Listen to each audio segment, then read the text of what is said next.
পরিমাণ মানুষ রয়েছে মাঠে, দাঁড়ানোর মতো জায়গা নাই। বিশাল বড় মাঠ দেখেন, দাঁড়ানোর মতো সুযোগ পাওয়া যায় না। এখন জায়গা না পাওয়ার কারণে কিছু লোক দেখেন অনেক কাছে কাছে অসুবিধা, অনেক এত বড় মাঠ থাকা সত্ত্বেও হাঁটতে খুবই অসুবিধা। মানুষের ঢল নামছে ইনশাআল্লাহ ইসলামের পক্ষে।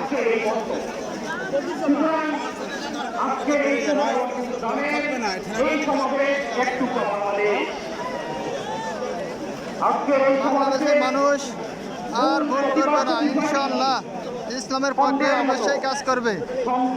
দেখেন মানুষের ঢল এমন নামছে, মাঠে দাঁড়ানোর মতো জায়গা নেই।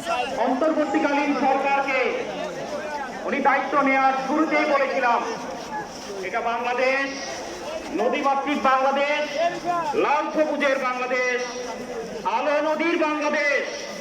এখানে পাশ্চাত্যের রং লাগানোর চেষ্টা করবেন না। বাংলাদেশ পাশ্চাত্যের প্রেসক্রিপশনে চলে না।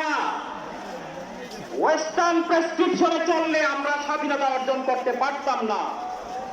আজকে সংস্কার কমিশনের অনেকের কাজে আমাদের মনে হয় তারা নতুন ভাবে এক ব্রাহ্মবাদী ফেসিস্টকে আমরা তাড়ানোর পরে আমাদের মাঝে মাঝে কিন্তু এটা মনে হয় তারা কি ওয়েস্টার্ন কালচার আমাদেরকে ঢুকাইতে চাচ্ছে কিনা। পৃথিবীর কোথাও যে নজির নেই, তারা পর্যায়ক্রমে আমাদেরকে প্রস্তাব করে 100 আসনে নারী প্রতিনিধিত্ব থাকবে, সেখানে শুধু নারীরাই নির্বাচন করবে, কিন্তু তাদের মাথায় এটা নাই যে এদেশের জনগণ কোন মহিলাকে রাষ্ট্রপ্রধান দেখতে চায় না।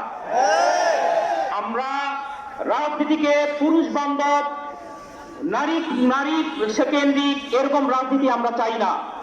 আমাদের রাজনীতি হলো মানব কেন্দ্রিক, মানুষের কল্যাণে আমাদের রাজনীতি।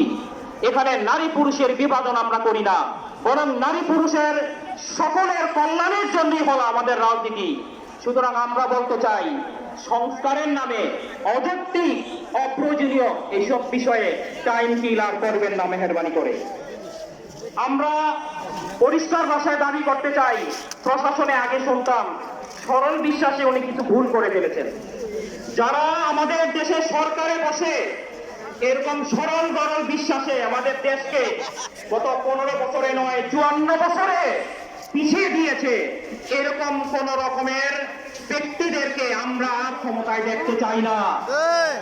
আমরা পরিষ্কার ভাষায় বলতে চাই, এই বাংলাদেশে আগামীতে এমন নির্বাচন আমরা চাই যে 30% ভোটে বিজয়ী হয়ে আপনি 70%কে বিরোধ নির্বাচন করবেন। এই নির্বাচন বাংলাদেশের এখন আর চায় না।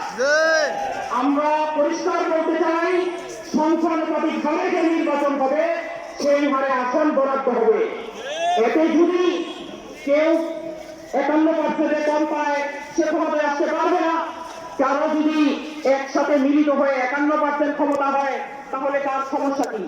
সংখ্যাগরিষ্ঠের মতেই তো সরকার তৈরি হলো। সাথে সাথে আমরা এই কথা বলতে চাই, যারা জনগণের এই কাঙ্ক্ষিত পিয়ার পদ্ধতি পছন্দ করতেছেন না, তারা কিন্তু এখন আর 30%-এ নাই।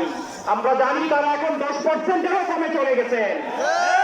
আগামীতে আমরা আজকে এই জনতার কাছ থেকে এই আহ্বানই সারা বিশ্বের কাছে, সারা বাংলাদেশের প্রত্যেকটি ঘরে ঘরে পৌঁছায় দিতে চাই। আগামীতে নির্বাচন অবশ্যই পিয়ার পদ্ধতিতে দিতে হবে।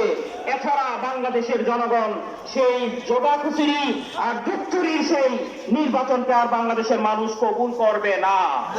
সবাইকে আন্তরিক মোবারকবাদ জানাচ্ছি, কষ্ট করে এখানে আসার জন্য দোয়া কামনা করতেছি। আমাদের যে ভাইরা আসার পথে শহীদ হয়ে গেছেন, আল্লাহ তাআলা আমাদের সবাইকে এই দেশে আল্লাহর দ্বীনকে প্রতিষ্ঠা করার লক্ষ্যে কবুল করে নিন।